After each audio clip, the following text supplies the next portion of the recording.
In 2009, Air France Flight 447 disappeared while flying over the Atlantic Ocean. What happened to this flight that caused it to vanish into thin air?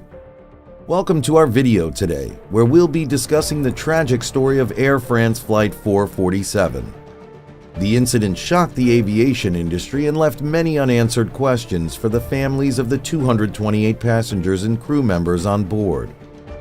In this video, we'll explore the events leading up to the disappearance of the flight, the investigation that followed, and the lessons learned from this tragic event. So let's dive in and uncover the mystery of Air France Flight 447. On June 1, 2009, early in the morning, Air France Flight 447 was traveling from Rio de Janeiro, Brazil to Paris, France at flight level 350, roughly 35,000 feet, cruising over the Atlantic Ocean. 12 crew members, including Captain Marc Dubois, First Officer Pierre-Cédric Bonin, and Relief Pilot First Officer David Robert, were on board the Airbus A330, which was carrying 216 passengers. First Officer Bonin was the pilot flying in the right seat, and First Officer Robert was the pilot not flying in the left seat as Captain Dubois left the flight deck and went to the crew rest area at 2:02 UTC. Flight 447 passed through strong convective bands enclosed in cumulonimbus clouds as it crossed the intertropical convergence zone. The aircraft experienced turbulence during this time, followed by icing conditions and hail. The autopilot disengaged at 2:10 and First Officer Bonin took over manual flight control. Prior to calling Captain Dubois back to the flight deck, First Officer Robert started reading the system failure messages in his capacity as PNF. Air France Flight 447 crashed into the ocean at a speed of 152 knots while descending at a rate of 10,912 feet per minute at 2:14:28. Less than 5 minutes after the autopilot disengaged and without transmitting a mayday. Following the crash, a search and rescue operation was launched to find any survivors and recover the wreckage of the aircraft. In the days that followed, search and rescue teams led by Brazil, the United States, and France combed the ocean for signs of wreckage.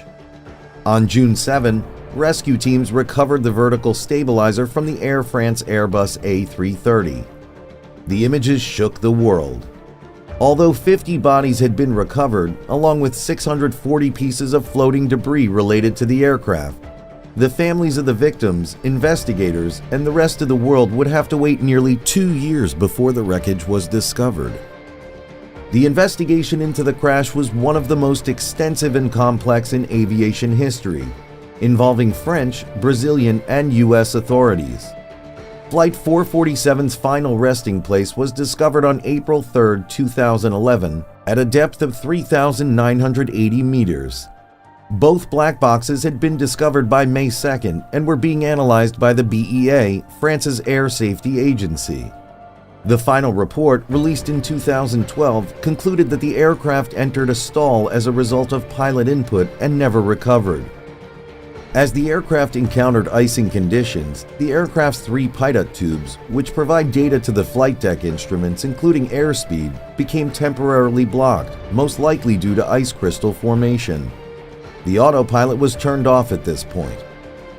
The blockage of a pilot tube due to ice is not considered a catastrophic event, and it lasted less than a minute in the case of Flight 447. When the autopilot was turned off, First Officer Bonin made excessive control inputs, pulling back on the side stick, raising the nose, and exceeding the critical angle of attack, triggering the stall warning. During this time, the aircraft's vertical speed reached 7,000 feet per minute, and it climbed to 38,000 feet. The crew lacked experience with the characteristics of high-altitude manual flying. Despite identifying and reporting the loss of airspeed indications, the crew failed to carry out the unreliable indicated airspeed procedure. As a result, the flight directors were not deactivated. The FDs are displayed on the primary flight display and show the attitude needed to achieve a desired flight path.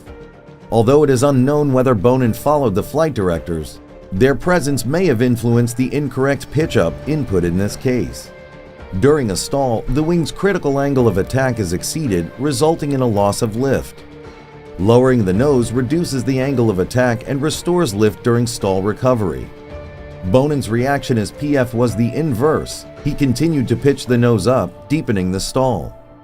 Just as the captain was about to return to the flight deck, First Officer Robert said, "Controls to the left," and took control without a formal call-out. Almost immediately, Bonin reclaimed control and the opposing inputs from the two pilots on the side sticks were canceled out. Because of the layout of the Airbus, neither Captain Dubois, who was now seated in the observer seat behind the two first officers, nor Robert could see Bonin's side stick inputs.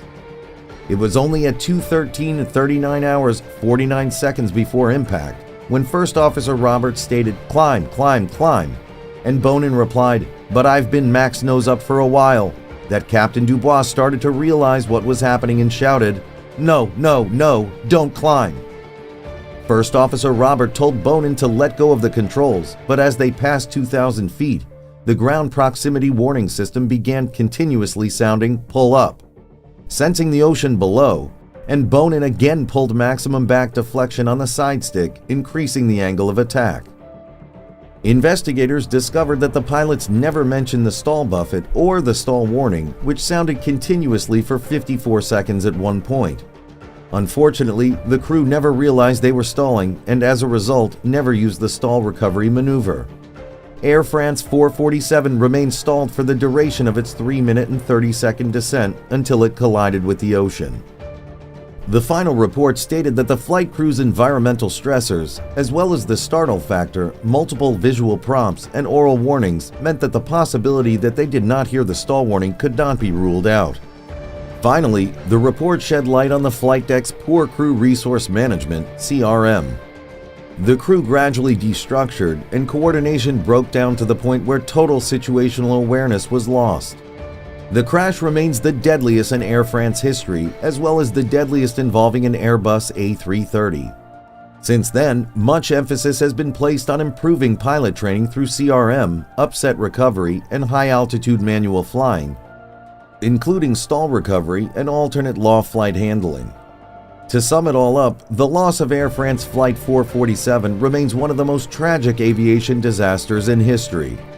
The investigation into the causes of the crash took years and involved collaboration between international aviation experts. While the exact sequence of events leading up to the crash may never be fully understood, the lessons learned from this tragedy have led to improvements in pilot training and aircraft safety systems.